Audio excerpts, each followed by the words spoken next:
Chaque jour, Charles et Carole vous présentent la leçon de l'école du sabbat.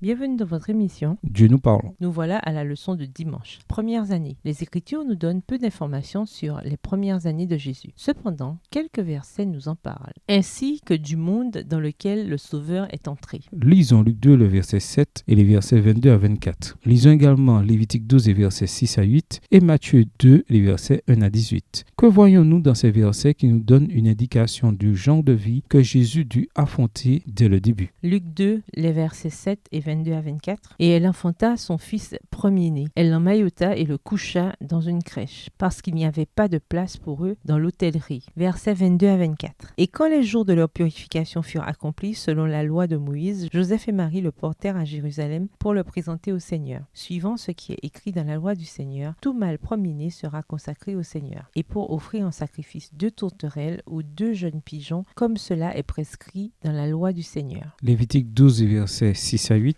Lorsque les jours de sa purification seront accomplis pour un fils ou pour une fille, elle apportera au sacrificateur à l'entrée de la tente d'assignation un agneau d'1 an pour l'holocauste et un jeune pigeon ou une tourterelle pour le sacrifice d'expiation. Le sacrificateur les sacrifiera devant l'Éternel et fera pour elle l'expiation, et elle sera purifiée du flux de son sang. Telle est la loi pour la femme qui enfante un fils ou une fille. Si elle n'a pas de quoi se procurer un agneau, elle prendra 2 tourterelles ou 2 jeunes pigeons, l'un pour l'holocauste, l'autre pour le sacrifice d'expiation. Le sacrificateur fera pour elle l'expiation et elle sera pure. Matthieu 2, les versets 1 à 18. Jésus étant né à Bethléem en Judée au temps du roi Hérode, voici des mages d'Orient arrivèrent à Jérusalem et dirent: Où est le roi des Juifs qui vient de naître? Car nous avons vu son étoile en Orient et nous sommes venus pour l'adorer. Le roi Hérode, ayant appris cela, fut troublé et tout Jérusalem avec lui. Il assembla tous les principaux sacrificateurs et les scribes du peuple et il s'informa auprès d'eux où devait naître le Christ. Ils lui dirent: À Bethléem en Judée, car voici ce qui a été écrit par le prophète.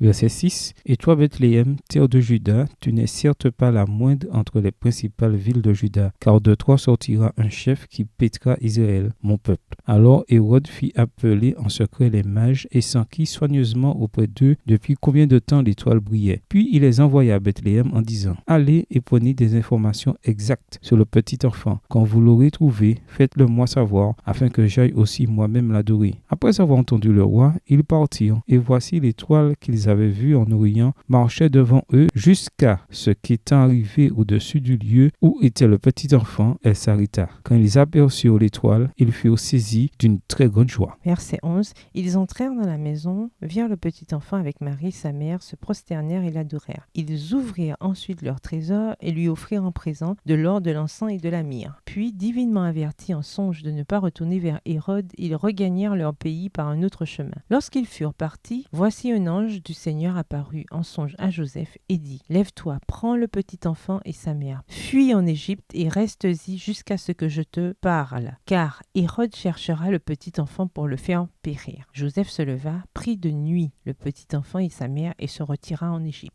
Il y resta jusqu'à la mort d'Hérode, afin que s'accomplisse ce que le Seigneur avait annoncé par le prophète: J'ai appelé mon fils hors d'Égypte. Verset 16. Alors Hérode, voyant qu'il avait été joué par les mages, se mit dans une grande colère. Il envoya tuer tous les enfants de 2 ans et au-dessous qui étaient à Bethléem et dans tout son territoire, selon la date dont il s'était soigneusement enquis auprès des mages. Alors s'accomplit ce qui avait été annoncé par Jérémie le prophète. On a entendu des cris à Rama, des pleurs et de grandes lamentations. Rachel pleure ses enfants et n'a pas voulu être consolée parce qu'ils ne sont plus. Bien sûr, Jésus n'était pas la première personne à vivre dans la pauvreté ou à devoir affronter des gens qui voulaient le tuer, même à un si jeune âge. Il y a cependant un autre élément qui nous aide à comprendre le caractère unique de ce que Jésus a souffert dès les premiers moments. Lisons Jean 1, le verset 46. Quel élément cela ajoute-t-il pour nous aider à comprendre les souffrances que le jeune Jésus avait affrontées? Jean 1, le verset 46. Nathanaël lui dit: Peut-il venir de Nazareth quelque chose de bon? Philippe lui répondit: Viens et vois. À l'exception d'Adam et Ève avant la chute, Jésus est la seule personne sans péché à avoir vécu sur terre. Il fut plongé, lui qui était pure et sans péché dans un monde de péché. Quelle torture cela a dû être, même en tant qu'enfant, d'avoir son âme pure constamment en contact avec le péché. Même nous qui sommes endurcis à cause du péché, il nous arrive souvent d'avoir un mouvement de recul devant des péchés que nous trouvons répugnants. Imaginez ce que cela a dû être pour Christ, lui dont l'âme était pure et qui ne fut pas le moins du monde contaminé par le péché. Pensez au contraste frappant entre lui et les autres sur ce plan-là. Cela devait être extrêmement douloureux pour lui. Posez-vous la question, suis-je encore sensible au péché qui existe tout autour de moi? Est-ce qu'il me dérange ou bien est-ce qu'il me laisse indifférent? Dans ce dernier cas, si vous êtes endurci, est-il possible que ce soit à cause de ce que vous lisez, de ce que vous regardez ou même de ce que vous faites? Réfléchissez-y. Au revoir. Et à demain si Dieu veut.